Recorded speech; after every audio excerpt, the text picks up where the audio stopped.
This is Beverly Hills. And here come the Beverly Hillbillies.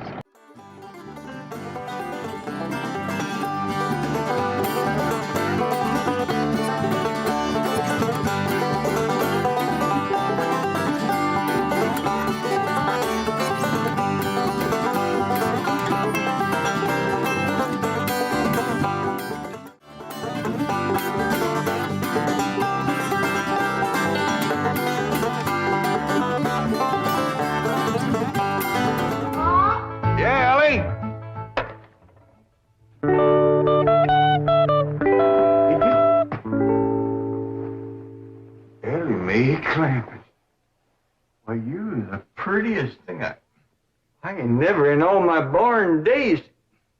How'd an old mountain goat like me ever get a young'un like you? You're a queen. That's what you are in that shiny dress standing there. You're a queen. Feel it, Paul. It's slicker than a toad's belly. I'll give you if it ain't. What kind of dress they call that? This is what you call a ball gown. A ball gown? Well, you's even catching on to what they's named. Well, Miss Hathaway, she pinned a piece of paper onto every dress she got me, telling what it was for. You better tote along the shotgun, keep fellas away. Oh, no, Paul. That's what I'm going out for, to meet some fellas. Hallelujah. You know, you're going to find out something I've been saying is the truth. You don't have to dress up in boys' clothes to have fun with boys. I'm going to keep my promise, Paul. I ain't going to wear nothing but dresses for 3 whole days. And I'm going to keep my promise, too. If you don't have just as much fun as you did climbing trees and wrestling, you can go back to wearing your pants and shirt. Goodbye, Paul.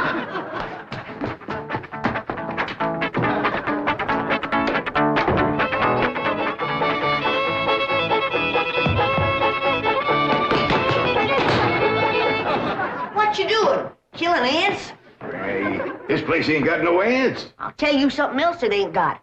That's me. I'm gonna pack up and go home. Wait a minute. Hold on there. This is home. Not to me it ain't. And for my part, they can give Beverly Hills back to the Indians. Or whoever else was fool enough to come here in the first place. Come on, let's go in here and sit down and we'll talk this whole thing over. You just got your back up because the police made us get rid of all our cows and pigs and chickens and stuff. Well, that didn't help none. But if they don't allow folks to have stock, why have they got that all-fired fancy stock pen down there? Well, Granny, it turned out that there was something called a tennis court. What in tarnation is a tennis? I don't know, but one of these days we'll get us a pair of them and go to raise them out there. Well, you go to raising them. I'm going back home, where I can get some good things in life, like hog jowls and possum shanks. Now, hold on, Granny. Jethro's out hunting possums right now. He won't find none. I've been all over these Beverly Hills, and I tell you it ain't easy. Climbing fences and walls and jumping over hedges to get around those cement ponds where there are a lot of half-naked women laying there smearing themselves with oil and yelling at you to get out, get out. I tell you, Jed, this place is full of the laziest, greasiest, unfriendliest mess of people I ever did lay my eyes on. Here's Jethro. Hi, boy. What'd you get? I got chased by a fellow with a club. Now, you hear that, Jed? It says Beverly Hillbillies picking on a little boy like Jed. Come on, Jethro, load up the truck and let's head for home. Hold on. I think I know what's ailing you two. You're just plain old homesick. Well, I'm sick of this home, I can tell you that. Yeah, now I got a surprise. I've been kind of saving. I reckon now's good times any to let the cat out of the bag. We need pigs and chickens, and he gets us a cat. Now, that ain't the surprise, Granny. The surprise is Pearl's coming out here. Ma's coming out here? Yeah, and she's bringing your sister Jethrine. Hot diggity dog. Yeah, I wrote her a letter. I said, Pearl, I says, why don't you come out here and bring Jethrine? We got lots of room and plenty to eat, and we sure is a hanker to see you. Oh, boy. I gotta get us some possum now, because if there's one thing Ma and Jethrine likes, it's grits and possum shanks. You don't look particular cheered up, Granny. Jed, you might fool that boy with a story like that, but not me. What do you mean? Since when can you write letters? Now, hold on, Granny. Now, now, wait a minute. Wait a minute. Granny, I didn't write that letter by hand.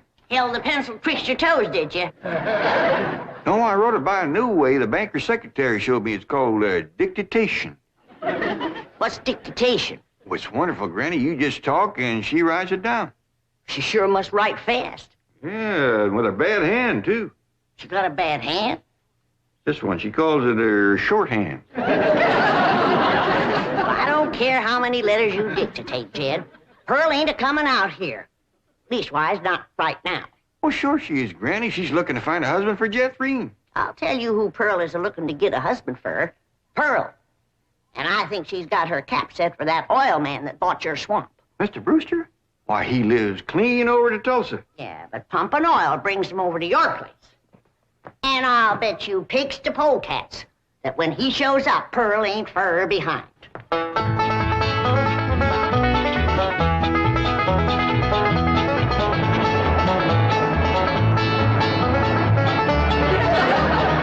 he is. Hold on, Jethrine.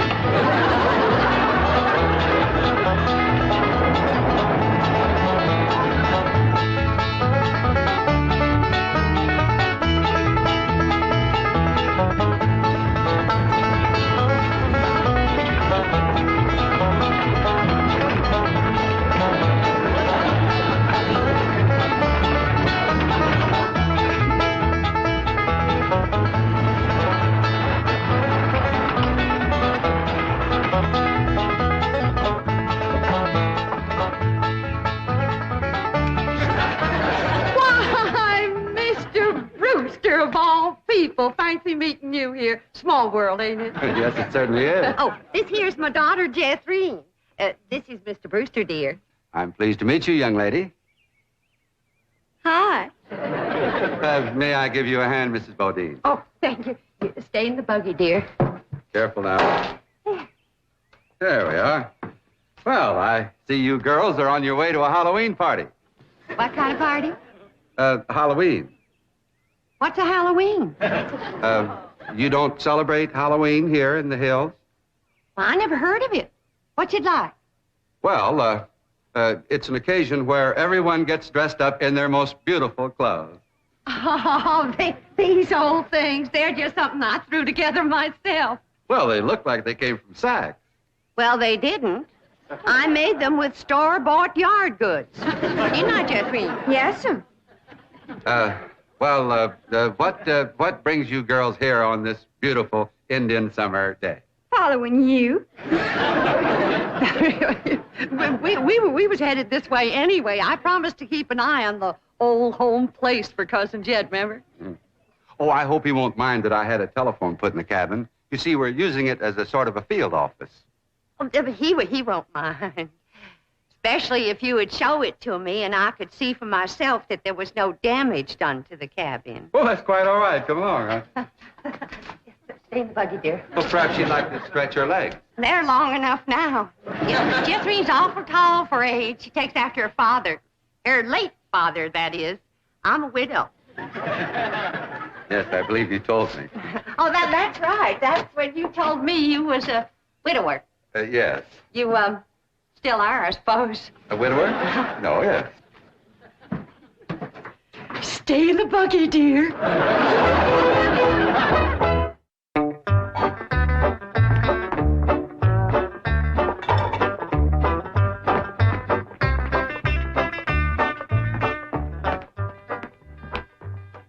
I'm going back where I should have stayed in the first place. Granny, before you do something you're liable to be sorry for, you better take another look around. See all the nice things we got here that you wouldn't have back home. Like what? Like this great big cooking room, for one thing. Why, you could take our whole cabin and put it right in this one room. Well, if you did that, I might stay. What about them big ice boxes? You got nothing like them back home? Didn't need 'em. Got nippy in the fall like the good Lord intended it to. This crazy California stays warm all year round. That's awful good for growing things. Look at that fruit there. Did you ever in your whole born days ever see anything as pretty as that fruit? Don't spoil neither. Don't taste neither. Oh, now. Jethro ate a whole bunch of them grapes. 2 apples, a pear, and a whole handful of strawberries. And he said there wasn't one bit of juice in the whole kit and caboodle of them. He said it was dry as wax.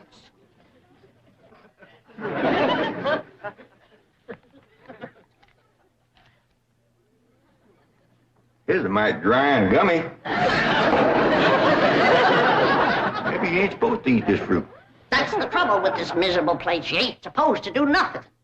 You ain't supposed to have cows or pigs or chickens. You ain't supposed to fire up the still and make a little moonshine whiskey. Answer me, what can you do in this Beverly Hills? Well, you can do lots of things, Granny. Things you couldn't do back home. Name one.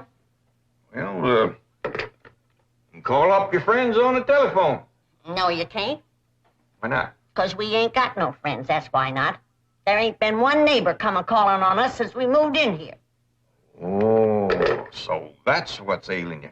Nobody's been coming to call. Well, now you got to remember what Pearl said.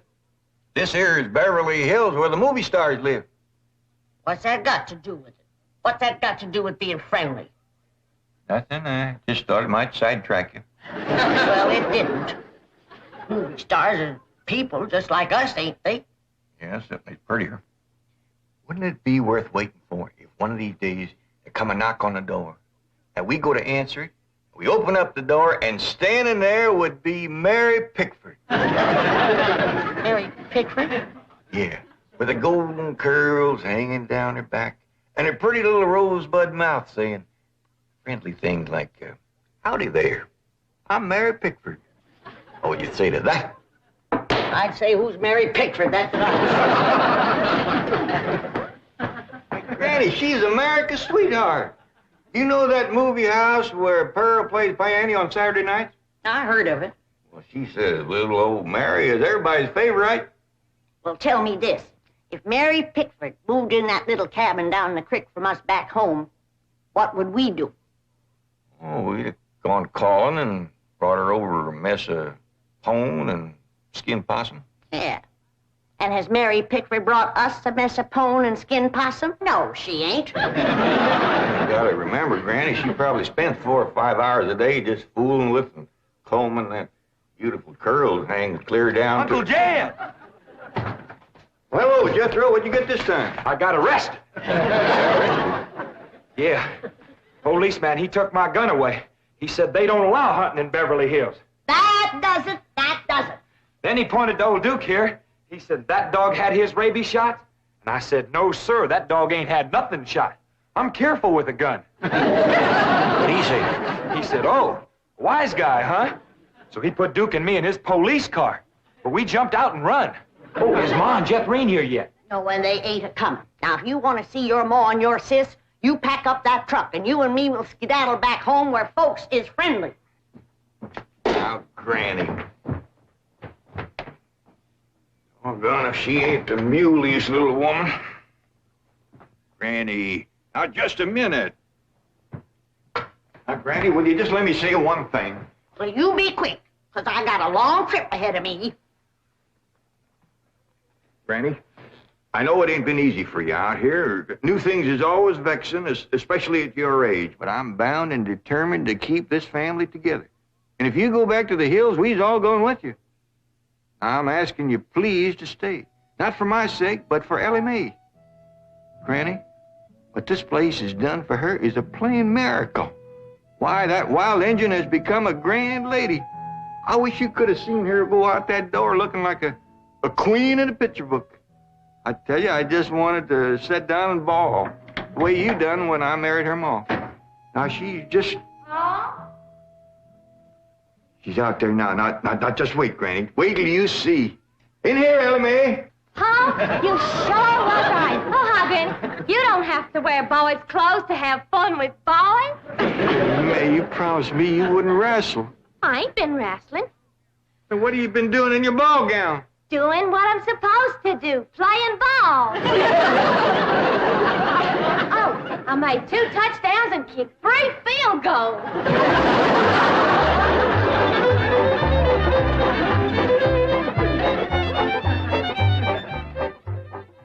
Well, your cousin certainly seems anxious for you to come to Beverly Hills, Mrs. Bodine. Will you? Mrs. Bodine? Yeah. Will you? Yeah. Will I what? Go to Beverly Hills to visit your cousin, Mr. Cranford. Oh, well, not right now. I'm awful busy. You see, I do fancy sewing and hat making and give beauty courses and personality building and music lessons. Then on Saturday, I play the piano over the movie show to Oxford. And then, of course, there are my young ones, Jethro and Jethrine. Of course, they're no trouble. Jethro's in California, and Jethrine, she's fixing to get married. Well, congratulations. When's the wedding? Soon as she finds a fella. Well, you certainly are a busy woman, Mrs. Bodine. Yeah. As Cousin Jed used to say, Pearl, he'd say, the fella that gets you sure don't have to worry about supporting you. This is the phone I was telling you about. It's called a field telephone. Now, with this, I can communicate directly with the men working at the drilling site.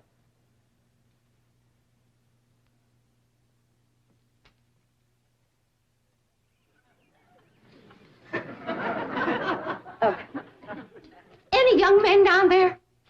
Oh, yes. Any unmarried young men? I'm sure there are.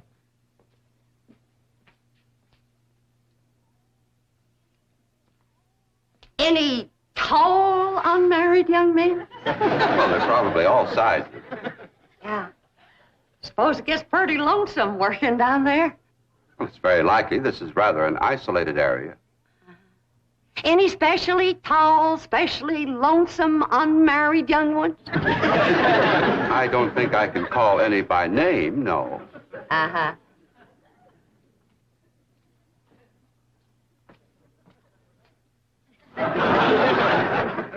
Well, I was just wondering.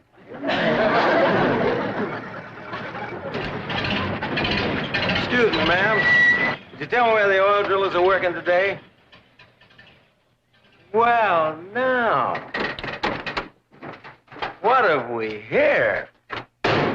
Rebecca of Sunnybrook Farm, and pretty, too. You know what, honey? I got something here just for you.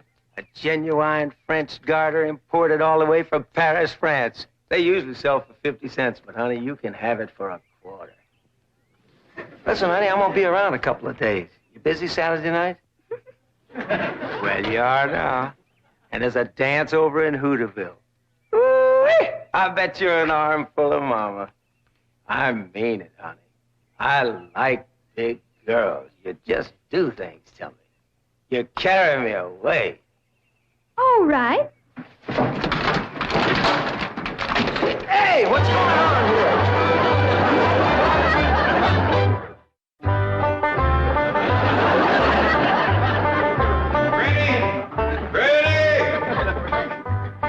There you are.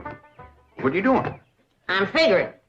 And I figure best when I'm fishing. There ain't no fish in there. I ain't fishing for fish. I'm fishing for figuring. Hey, what kind of figuring you fishing for? I'm fishing to figure how I can get home. Now, Granny, I've been doing some figuring, too. You know, I think I got it figured out how come the neighbors ain't come to visit us. I'm listening.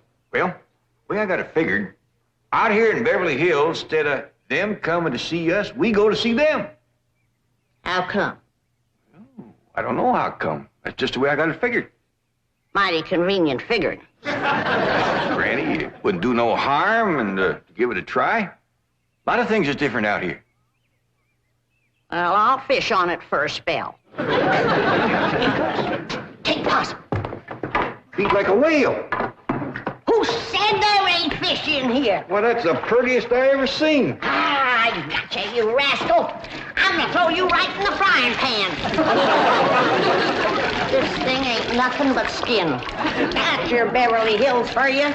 All flashy and show on the outside and nothing on the inside where it counts. Fish and people is two different things. We're going to calling on our neighbors, and then we'll do our judging.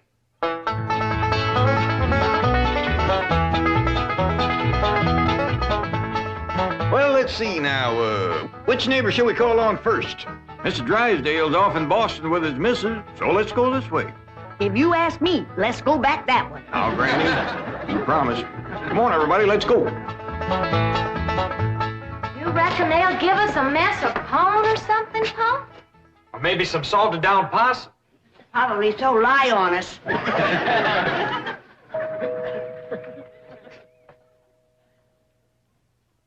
I'm not expecting anyone, Agnes. Oh, it's probably just them children playing trick-or-treat, ma'am. Hi, ma'am. We's the Clampets. You got something for us? Jethro. Aren't you rather big for this? Yes, ma'am, we are. In fact, I don't see how anybody gets through that little door. Just a minute. Come in. Come in and set a spell, as you folks say up in the hill. Well, we, thank you. We got a lot of calls to make. But, this here is Granny. Howdy. Hello? I'm my daughter, Ellie. Oh. My nephew, Jethro. Oh. And I'm Jed. Hello, Jed. I'm Agnes. Just call me Aggie. Mighty nice place you got here, Aggie. Oh, shucks, 'tain't nothing but a heap of bricks, but we call it home. Well, sure is nice to meet up with you. Oh, now wait just a minute. I got something for you. Wait a second. Here you go, Granny, and Ellie, that's you, and Jethro, you and Jeff. Here. Yeah, thank you. That's mighty neighborly of you. And you must come and see us sometime. Yeah, we'll go hunting together. Hey, Aggie, you like to play football? Love it. Well, there's a whole bunch of fellas that plays in the pasture down the way a piece. And they'd like it just fine if I could bring some more girls along. Now, don't forget. Please, can we go out now? Not yet, children. Not till it gets dark.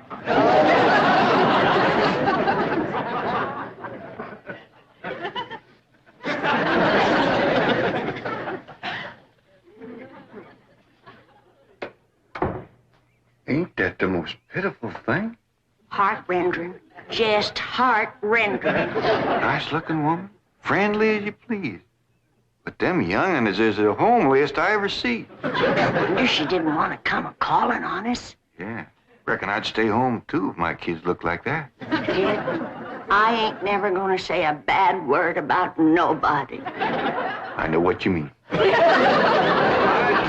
every house we went to, they was nice to us, wasn't they? Sure was, Jed. Hey, listen, everybody. I got an idea. Let's call up Cousin Pearl and tell her to come on out here. Uncle Jed, you can't call Ma on the telephone. Drysdale said we could call anybody we had a mind to. Well, Ma, she ain't got no telephone at home. Don't matter. She ain't never home nohow. The way I look at it, you can't never tell what you can do until you try. Don't forget to spin the wheel.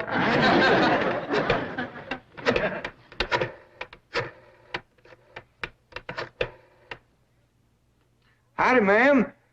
I want to talk to Pearl Bodine back in Oxford. That's right, operator. J.D. Clampett in Beverly Hills. Jed's sure gonna be surprised to hear me talking at him on this thing. Oh, they're ready to make the connection. Hello? Jed! That you, Jed? You betcha it is. Hello, Pearl, you old rascal. What you doing down there? Huh, there ain't Pearl. This here's Ellie. Jethro talk in a minute, but first I want to say something. You got to come out here to Beverly Hills and bring Jethrine. If she can't get a husband out here, there ain't no hope. You ain't never seen so many homely young'uns in all your born days.